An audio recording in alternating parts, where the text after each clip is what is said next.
صاحب طاقة صاحب همة.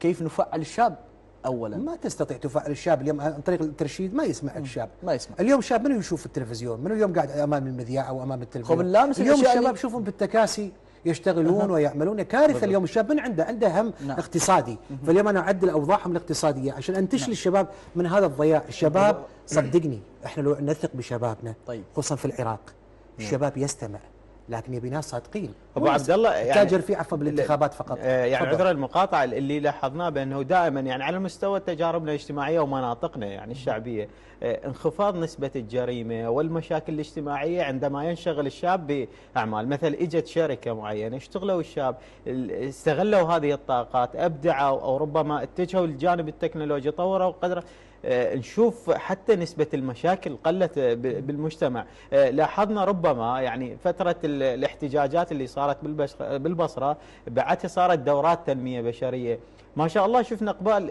جميل من الشباب وشفنا طاقات وشفنا بهم شخصيات قيادية. هذه مثل ما ذكرت تحتاج استراتيجية دولة. إذا منظمة تسوي ورشة ورشتين وانتهت، هذا شلون انا راح ما تقدر المؤسسة الواحدة والفرد، هذا لازم عمل دولة وعمل كامل. سنغافورة، وانا دائما اذكر هذا المثال بكل حلقاتي، سنغافورة عندما كان فيها قمة الفساد وكان الشباب بالشوارع وجرائم خطف وكانوا يخطفون الاطفال والمتاجره بالاعضاء البشريه والبشر، كان الوضع تعبان جدا في سنغافوره. رئيس وزراء عاقل، رئيس وزراء حقيقي، اول شيء مسك من؟ المعلمين.